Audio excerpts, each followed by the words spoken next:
الحمدللہ وکفی والصلاة والسلام علی سید الرسل و خاتم الانبیاء اما بعد فاعوذ باللہ من الشیطان الرجیم بسم اللہ الرحمن الرحیم۔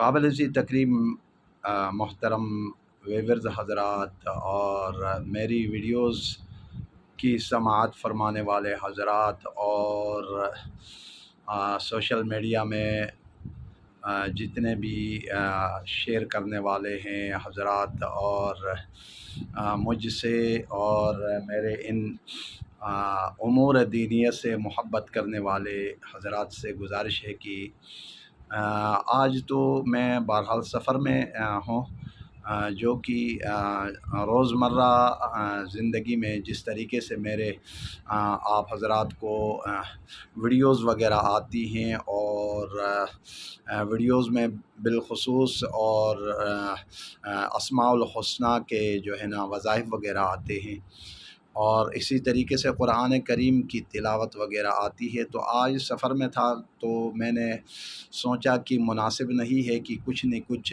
چلو ویورز حضرات کو تک یہ پیغام بھی پہنچانا ضروری ہے۔ تو آج جو ہے نا میں نے سوچا کہ آج کے دن کچھ نہ کچھ اپنے فالورز حضرات اور ویورز حضرات اور امت مسلمہ تک اپنے دین کی نسبت سے کوئی پیغام پہنچا دوں۔ تو خیال میں آ گیا کہ حیا کے متعلق اور استغفار کے متعلق جو ہے نا کچھ بیان مناسب سمجھتا ہوں۔ مختصر سا وقت ہوگا اور اس لیے آپ حضرات سے گزارش ہے کہ آج کا جو ہے نا موضوع اور عنوان یہ ہے کہ الحیاء من الایمان۔ ایمان، حیا جو ہے نا ایمان کے جزو میں سے ایک جز ہے۔ حضرت عبداللہ ابن عمر رضی اللہ تعالی عنہ سے روایت ہے، رسول اللہ صلی اللہ علیہ وآلہ وسلم نے فرمایا، حیا اور ایمان آپس میں بڑے گہرا تعلق ہے، اور ان میں سے اگر ایک چیز اٹھ گئی تو سمجھ لیجئے کہ اس کے بعد دوسری چیز بھی اٹھائی جاتی ہے۔ یعنی حیا اٹھ گیا تو ایمان اس میں نہیں رہ سکتا، ایمان بھی اٹھایا جاتا ہے۔ تو آج کل آپ نے دیکھ لیا ہوگا کہ اکثر اور بیشتر ہمارے مسلمان مائیں اور بہنیں، مرد اور زن تمام جو ہے نا آج کل اکثر اور بیشتر بازاروں میں آپ دیکھیں گے اور پارکوں میں دیکھیں گے تو پارکوں کے زینت خواتین بنی ہوئی ہوتی ہیں، حالانکہ وہ مسلمان ہیں لیکن جو ہے نا قرآن اور حدیث کو جھٹلا بھی نہیں سکتی ہیں، اور دل تو ان کا چاہتا ہے کہ بے حیائی اور عریانی عام ہو، آزاد خیال منشا ہو، رب چاہے زندگی نہیں بلکہ من چاہے زندگی گزار لیں۔ تو ایسے لوگ مطلب کہ قرآن کو بھی جھٹلا بھی نہیں سکتے ہیں، احادیث مبارکہ کو جھٹلا بھی نہیں سکتے ہیں، اور دل میں خیالات ان کے یہی آتے ہیں کہ مطلب کہ ہمیں آزادی مل جائے۔ تو یہ آزادی جب انسان من چاہے زندگی گزارنا جب شروع کر لیتا ہے تو پھر اس کے اندر حیا بھی نہیں رہتا ہے، پھر ایمان بھی اٹھائی جاتی ہے۔ تو ان چیزوں کا خاص خیال کر لینا چاہیے، اور ان تمام امور کے لیے جو ہے نا استغفار کا کثرت، استغفار جتنا استغفر اللہ ربی من کل ذنب واتوب الیہ۔ استغفار کیسے کرنا ہے؟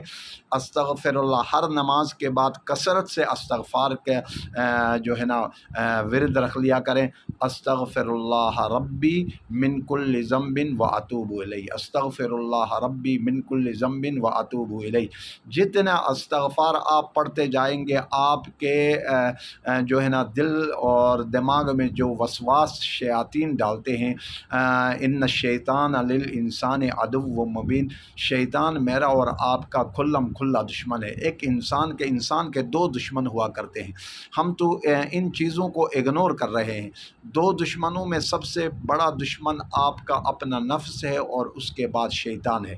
شیطان ملامت مطلب کہ انسان کے دل میں وسواس ڈالتا ہے، اور انسان اپنا نفس کو جب کنٹرول کر لیتا ہے تو پھر شیطان بھی اس کے اوپر حاوی نہیں ہو سکتا۔ تو استغفار کے کثرت کیا کریں، اور کثرت کرنے والے کے دل کے اندر جو ہے نا شیطان وسواس نہیں ڈال سکتے۔ تو استغفر اللہ کا طریقہ یہی ہے کہ استغفر اللہ ربی من کل ذنب و اتوب الیہ، استغفر اللہ ربی من کل ذنب و اتوب الیہ۔ اور پردے کا اہتمام، مرد و زن کو اپنے حیا، الحیاء من الایمان، جیسے میں نے عرض کیا کہ حیا ایمان کے جزو میں سے ایک جز ہے۔ جب انسان کے آنکھ سے حیا ختم ہو جاتا ہے، انسان کے چہرے سے حیا ختم ہو جاتا ہے، تو پھر وہ مطلب کہ من چاہے زندگی گزار لے۔ تو حیا جب ختم ہو جاتا ہے تو وہ بے حیا بن جاتا ہے، تو پھر اس کو مادر پدر آزاد منشا کا جو ہے نا دل و دماغ کرتا ہے کہ بھائی مادر پدر آزاد زندگی گزار دوں۔ تو پھر وہ جیسے لہم قلوب لا یفقہون بہا ولہم اعین لا یبصرون بہا ولہم آذان لا یسمعون بہا اولئک کالانعام بل ہم اضل۔ اللہ تبارک و تعالیٰ فرماتے ہیں لہم قلوب لا یفقہون بہا، دل دے دیا اور دل سے جو چیزیں ایکسیپٹ کرنے چاہیے تھا وہ اس نے نہیں کیا۔ وَلَهُمْ أَعْيُنٌ لَا يُبْصِرُونَ بِهَا، میں نے آنکھیں دے دیا، جن آنکھوں سے جو چیزیں دیکھنی چاہیے اس کو برعکس اس نے دیکھنا شروع کر دیا۔ وَلَهُمْ آذَانٌ لَا يَسْمَعُونَ بِهَا، اور میں نے جو کان دیے تھے، جس مقصد کے لیے تھے، جس مقصد کے لیے میں نے دے دیے تھے، اس میں استعمال کیے بغیر اس نے دوسری جگہ میں استعمال کر لیا۔ اولئک کالانعام بل ہم اضل۔ پھر ایسے انسان کی مثال اللہ تبارک و تعالیٰ نے فرمایا کہ چوپاؤں کی مثال ہے، چار پا جانور ہوتا ہے۔ پھر اللہ تعالیٰ نے اس سے آگے بڑھ کر فرمایا کہ بل ہم اضل، بلکہ چوپاؤں سے بھی گیا گزرا ہے۔ تو اللہ تبارک و تعالیٰ ہم سب کو عمل کی توفیق عطا فرمائے۔ اور آج کا موضوع تھا الحیاء من الایمان، حیا ایمان کے جزو میں سے ایک جز ہے۔ جیسے حضرت عبداللہ ابن عمر رضی اللہ تعالی عنہ کے روایت بیہقی میں ہے، اور مشکات شریف میں بھی یہ روایت ہے کہ فرمایا کہ ایمان اور حیا دونوں جو ہے نا یوں سمجھ لیجئے دوست ہیں، ان میں سے ایک اٹھ گئی تو پھر دوسری کو بھی اٹھایا جاتا ہے۔ تو حیا کے اندر انسان جب رہتا ہے تو اپنے مالک و مولا کو راضی کر رہا ہوتا ہے، اور جب ان چیزوں سے ہٹ جاتا ہے تو پھر اپنے مالک کو ناراض کرنے والوں میں سے بن جاتا ہے۔ اللہ تبارک و تعالی ہم سب کو اپنے محبوب علیہ الصلاۃ والسلام کی صحیح معنوں میں اتباع اور رب تعالی کے منشا کے مطابق زندگی گزارنے کی توفیق عطا فرمائے۔ والسلام علیکم ورحمۃ اللہ وبرکاتہ۔